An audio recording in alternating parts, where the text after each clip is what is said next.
Tayo po'y manalangin, mga kapatid. Dakilang Ama, Panginoong Hesus, Banal na Espiritu, sa mga sandaling ito ng aming gawain ng New Year's Eve Covenant Service, hinihiling po namin ang inyong presensya na sumama sa amin sa gawain ng pagsamba sa huling araw na ito ng 2025. Panginoon, sinamahan niyo po kami sa nakaraang taon. At sa pagharap namin sa panibagong taong ito, hinihiling po namin na kami muling itawid ninyo, O Diyos, upang maranasan namin ang inyong pagsama, ang inyong kalinga, ang inyong patnubay sa pagharap namin sa panibagong taon. Panginoon, sa inyong biyaya po lamang, sa inyong habag, sa inyong pag-ibig, nagtitiwala kami na sa pagharap namin sa panibagong taong ito ng aming buhay, kayo ang aming kasama. Maraming salamat po, dakilang Diyos. At sa gawaing ito ng pagsamba, hinihiling namin ang inspirasyon ng inyong banal na Espiritu na siyang mangusap sa amin, sa aming kalagitnaan, sa gawaing ito. Kumilos po kayo, dakilang Ama, sa puso ng bawat isa sa amin at sa lahat ng kasama namin sa pananambahang ito. Ibinabalik po namin sa inyo, dakilang Diyos, ang lahat ng kapurihan, lahat ng karangalan, pasasalamat at pagdakila. Hinihiling po namin ito sa pangalan ng Ama, ng Anak at ng Banal na Espiritu. Amen.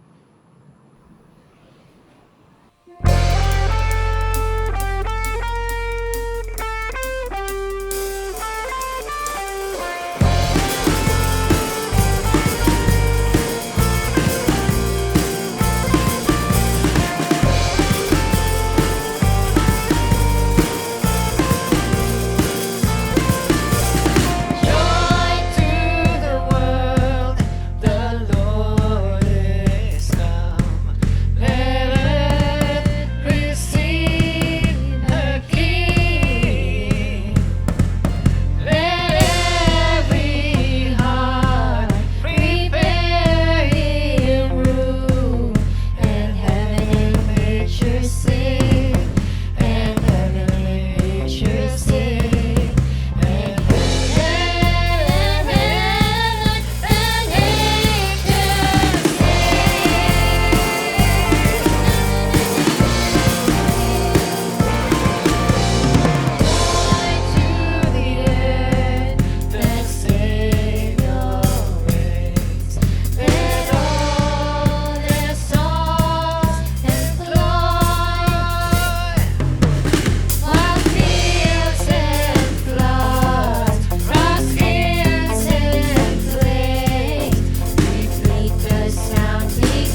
Para po sa batayang teksto ng ating mensahe ngayong gabi, ito ay makikita sa Pilipos, Kabanatang 3, 8 hanggang 11. Ganito po ang nasulat. Oo, para sa akin, wala nang kwenta ang lahat ng bagay. Kasi mas mahalagang makilala ko si Christ Jesus na Panginoon ko. Alang-alang sa Kanya, tinapon ko na ang lahat na parang basura. Kasi ang gusto ko lang sa buhay ay si Christ. At maging united ako sa Kanya. Hindi na masasabing matuwid ako dahil sa pagsunod sa law, kundi dahil sa faith ko kay Christ. Tinanggap ako ng Diyos at dahil yon sa faith ko. Ito lang ang gusto ko, ang makilala si Christ at ma-experience ang kapangyarihan ng muli niyang pagkabuhay, ang makishare sa paghihirap niya at mamatay din kagaya niya. Kasi umaasa akong bubuhayin ako mula sa kamatayan.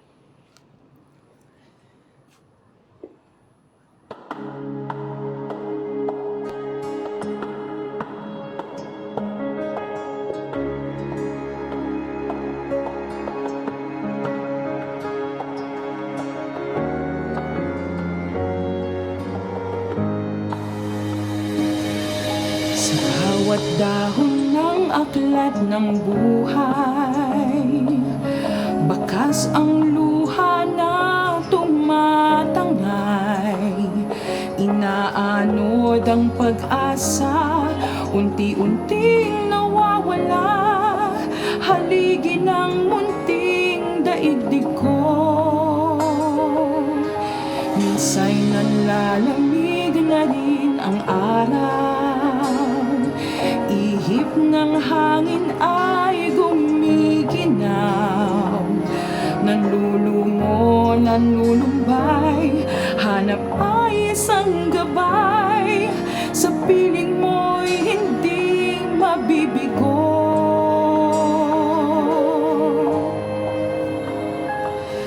Kahit magunaw man ang daigdig, lisanin man ng init ang mundong nanlalamig.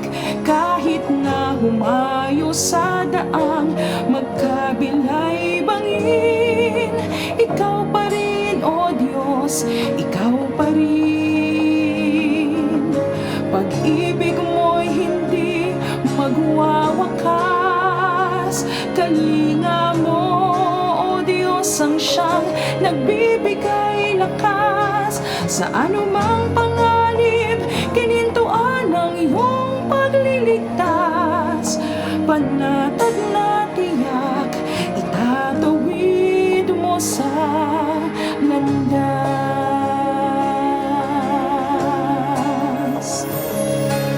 Kung ang tadhana'y di alam ang guhit, pawang sa gabal ang sinasabi. Ikaw ang siyang tatawagan at sa ruko'y aapawan ng pagkasang kailan may dulot mo.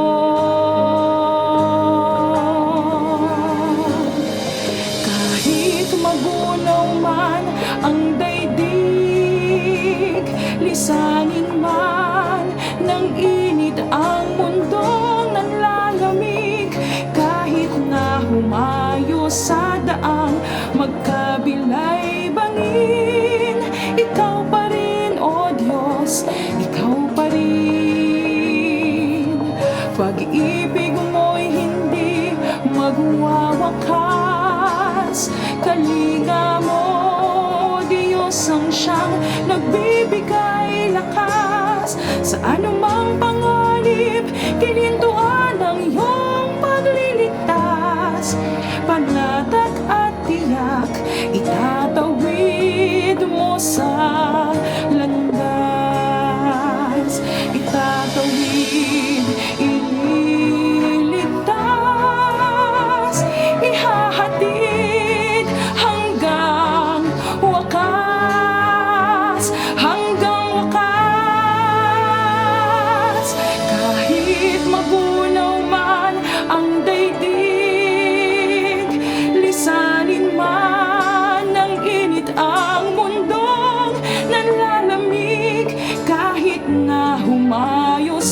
daang magkabilay bangin. Ikaw pa rin, O Diyos, ikaw pa rin. Pag-ibig mo'y hindi magwawakas. Kalinga mo, Diyos, ang siyang nagbibigay lakas. Sa anumang panganib, ginintuan ng iyong pagliligtas. Panatag na tiyak, itatawid mo sa landas. Itatawid mo sa landas.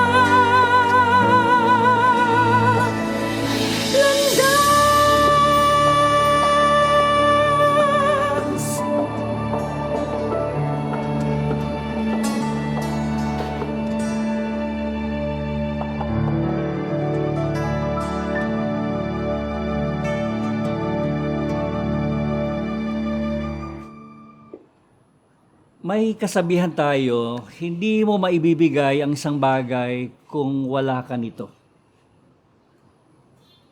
Sabi ng isang website na brainly.ph, ang ibig sabihin daw nito, hindi mo maipapakita ang isang ugaling hindi mo naranasan at natutuhan.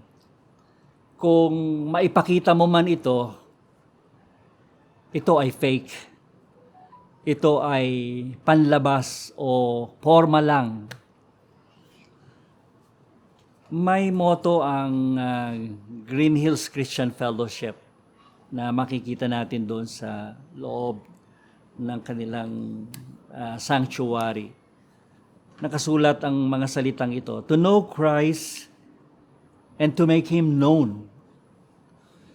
Tulad nung kasabihang nauna, hindi natin maipapakilala si Kristo kung hindi natin siya kilala. Nagbabala si Pablo sa mga Kristiyano sa Pilipos sa mga taong masasama na pinangingimbabawan ng sariling interes at pride. Tinuturo nila na kailangang tuliin ang sinumang kumilala at nakipag-isa kay Kristo bilang Panginoon tulad ng mga Hudyo para masabing sila ay totoong kasama o nakipag-isa kay Kristo. Pinabulaanan ni Pablo ang ganitong katuruan. Ayon sa kanya, hindi masasabing pinaging matuwid o pinawalang sala ang sinuman dahil sa pagsunod sa kautusan, kung hindi dahil lamang sa kanyang pananampalataya kay Kristo. Hindi nang hawakan si Pablo sa anumang panlabas na seremonya o physical o racial na bagay o yung lahing pinagmulan niya o yung mga tungkuling ginampanan niya o ng sinuman para siya ay ariing maging matuwid sa harapan ng Diyos. Sabi ni Pablo sa verse 8 and 9 ng Pilipos, Kabanatang 3, itinuturing kong walang kabuluhan ang lahat ng bagay bilang kapalit ng lalong mahalaga ang pagkakilala kay Kristo Jesus na aking Panginoon. Ang lahat ng bagay pinalagay kong walang kwenta, walang kabuluhan. Makamtan ko lamang si Kristo at lubusang makasama niya. Ang aking pagiging matuwid ay hindi sa pamamagitan ng pagsunod sa kautusan, kundi sa pananalig kay Kristo. Ang pagiging matuwid ko ngayon ay buhat sa Diyos sa pamamagitan ng pananampalataya. Ang lahat ng bagay na maaring asahan o ipagmalaki ni Pablo upang ibilang siyang matuwid o kalugod-lugod sa Diyos ay itinuring niyang walang kwenta. Sabi nga sa Pinoy version, tinapon kong lahat na parang basura, sabi ni Pablo. Kasi ang gusto ko lang sa buhay ay si Christ at maging united ako sa Kanya. Ang makamtan at lubusang makasama na Kristo ang naging pangunahin, ang mas mahalaga para kay Pablo. At ang lahat ng bagay ay wala ng kwenta. Kaya nasabi niya ang kanyang pinakamahalaga o pinakamataas na resolution o decision sa buhay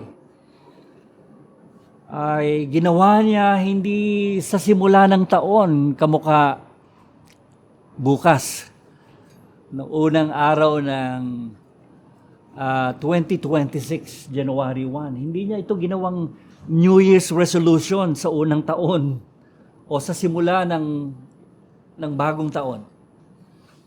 Hindi niya rin ito ginawa sa panahon na ang buhay niya ay nagtatagumpay, maganda ang mga pangyayari sa kanyang buhay, kundi ginawa niya ang resolution na ito, ang decision na ito, sa gitna ng hirap at pagtitiis sa bilangguan dahil sa paglilingkod kay Kristo. Sabi niya sa verse 10 and 11, ang tanging hangarin ko ngayon ay lubusang makilala si Kristo, maranasan ang kapangyarihan ng kanyang muling pagkabuhay, makibahagi sa kanyang mga paghihirap, maging katulad niya sa kanyang kamatayan, upang ako man ay muling buhayin mula sa mga patay. Tatlong bagay ang pinapakita o pinapahayag ng lubusang pagkilala kay Kristo para kay Pablo. O sabihin natin tatlong manifestations upang masabi mong lubusan mong kilala si Kristo. Ito ang magpapakita. Una, maranasan ang kapangyarihan ng kanyang muling pagkabuhay. Para kay Pablo, ito ang tunay na pagkakilala kay Kristo. Ang maranasan ng kanyang ang kapangyarihan ng kanyang muling pagkabuhay. Ipinapakita nito ang totoong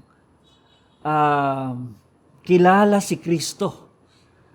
Hindi lang yung may alam tungkol kay Kristo. This reveals the difference between one who knows Christ and one who knows about Christ. Magkaiba yon. Kilala si Kristo at hindi lang may alam tungkol kay Kristo. Ang kaibahan ay ang nakakilala kay Kristo ay naranasan ng biyaya at himala ng Diyos. Nagbago at nagbabagong buhay. Tuloy-tuloy. Natagpuan niya ang layunin o misyon ng kanyang buhay. Yon ang makilala si Kristo. Maranasan ang kapangyarihan ng kanyang pagkabuhay. Kung kaya nabubuhay siya hindi para sa sariling pangarap o plano o hangarin, kundi sa layunin o misyon ni Kristo para sa Kanya. Tayo na nakakilala at nakipag-isa kay Kristo, sinasabi natin, tayo'y tagasunod o lingkod ni Kristo. Ang tanong, nabubuhay ba tayo sa Kanyang pangarap at plano at layunin sa ating buhay?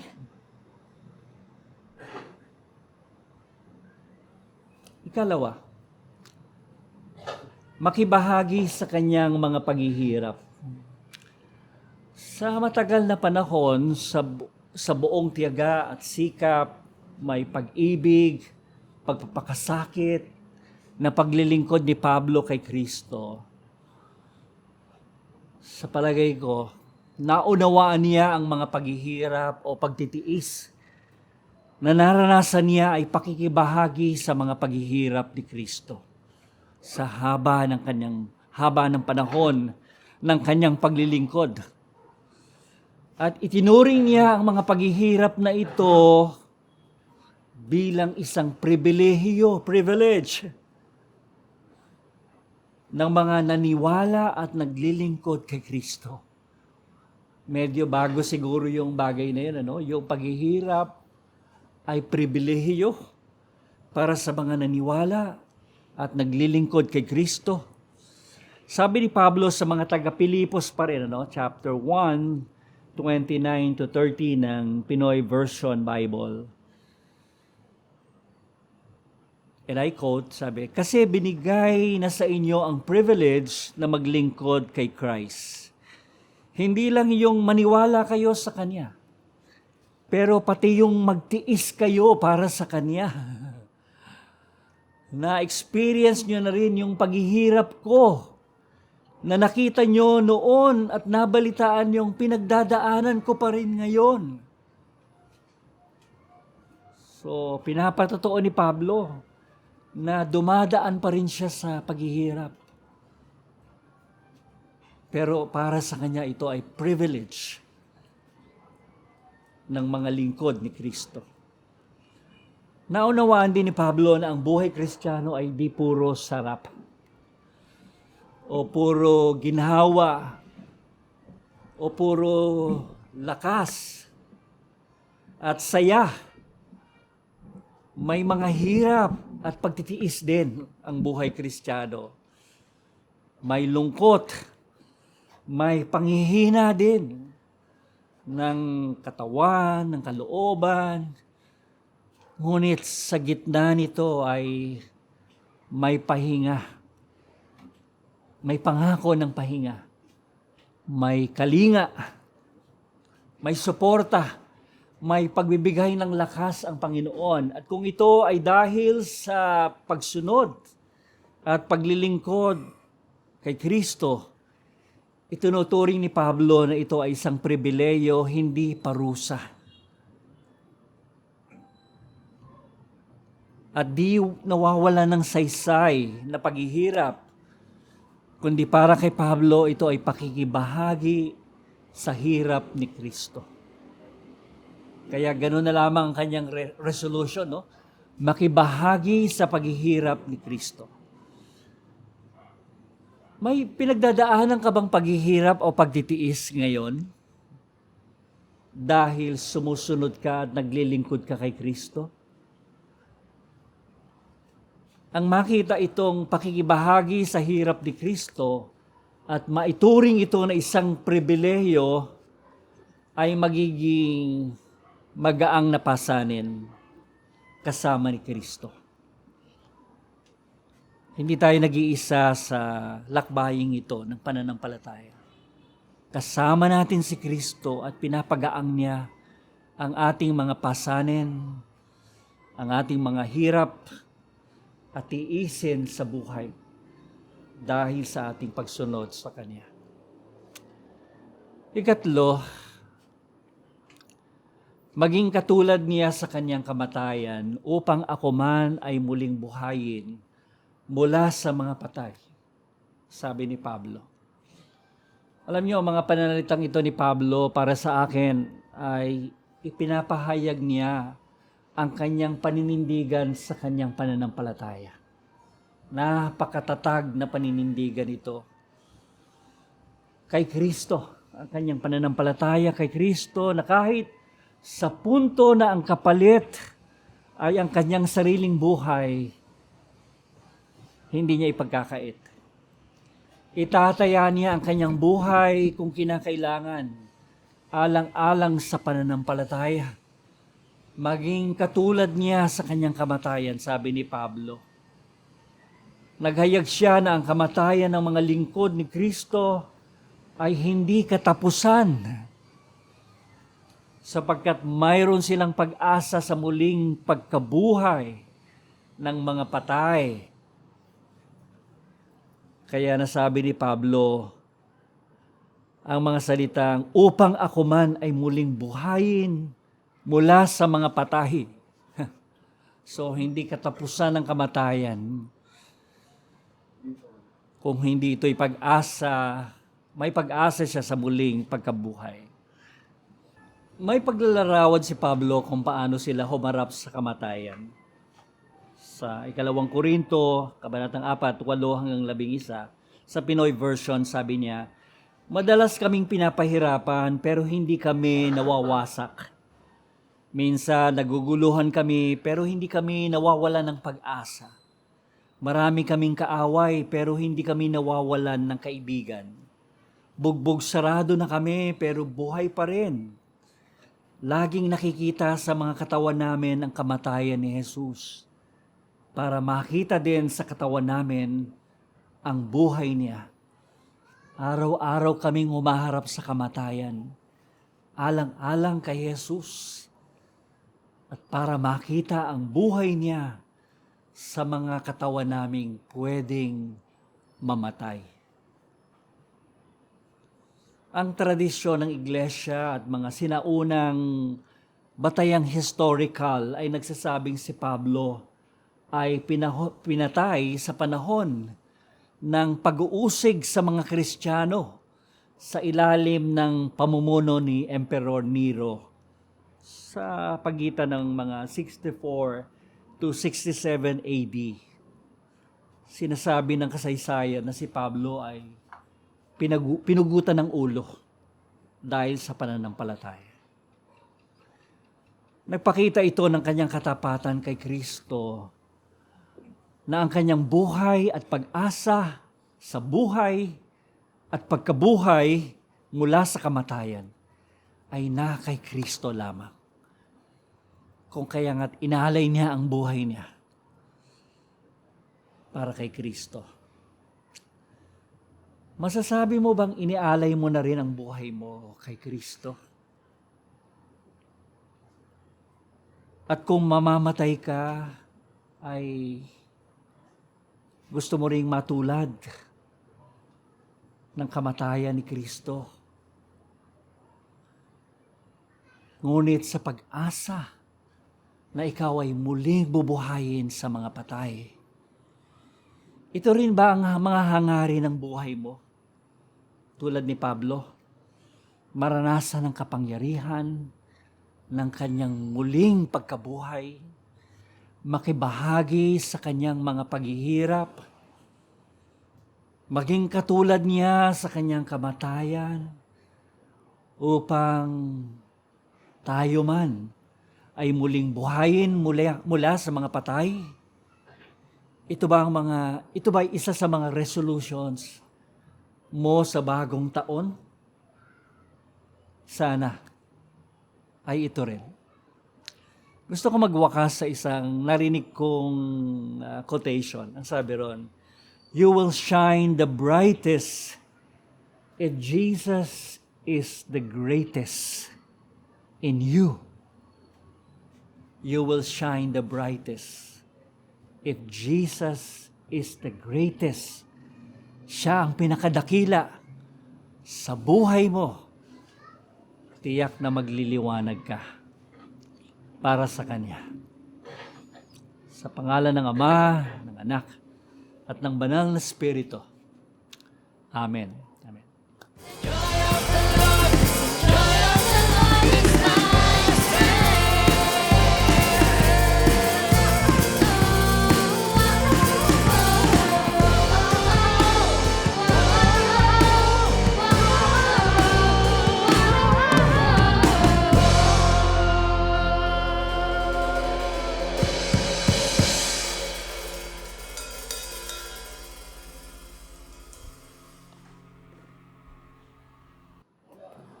Tayo po ay manalangin. Dakilang Diyos, kami po ay naghahandog sa inyo ng aming mga sarili sa pagharap namin sa pagpapanibagong taon. Salamat sa nakaraang taon, Panginoon, ng pagpapala, ng patnubay, at ng pagkilos ng Banal na Espiritu. Nihatid kami sa mga karanasan, kahit sa kahinaan ay pinagtatagumpay. Kahit sa kakulangan ay nasusumpungang sapat ang biyaya. Sa kahinaan ay kalakasan, sa kawalan ay kasapatan, O Diyos, mula sa iyo. Salamat po. Nawa, Panginoon, ang aming pananampalataya sa iyo ay manatiling hangarin namin na makilala ka, sa paraan na maranasan namin ang ang kapangyarihan ng muling pagkabuhay niyo. Ang makibahagi sa inyong mga paghihirap. Ang matulad sa inyong kamatayan upang kami man ay muling buhayin mula sa mga patay. Salamat po sa katotohanan na ang pananampalataya namin, Panginoon, ay mula sa simula hanggang sa katapusan, hanggang sa makatagpo ka namin. Pinupuri ka namin, Panginoon, sa napakaraming kapahayagan ng inyong katapatan at kabutihan sa amin. Ng inyong kasaganahan, ng inyong kahabagan, ng inyong biyayang napakasagana. At ito rin ang aming babaunin, Panginoon, sa pagharap namin sa bagong taon. Ano man ang mga hamon na haharapin, ano man ang mga pagsubok, ano man ang mga pananagutan, O Diyos. Alam namin sa tulong at biyaya at kapangyarihan ng iyong Espiritu ay maitatawid mo kami, Panginoon, sa buhay na ito hanggang sa buhay na darating. Pagpalain ninyo ang mga pagsasalo-salo at pagsasama-sama ng aming mga pamilya sa paghihiwalay ng taon, sa panahon ng aming pananahimik at pananalangin upang magpasalamat sa nakaraang taon at magpahayag ng aming tiwala at pag-asa sa darating na taon, O Diyos.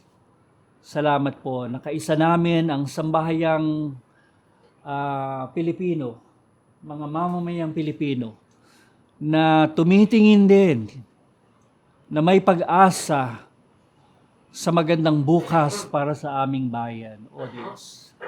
Mabuting pamumuno ng mahusay na paglilingkod ng mga lingkod bayan, ng katapatan, O Diyos, ng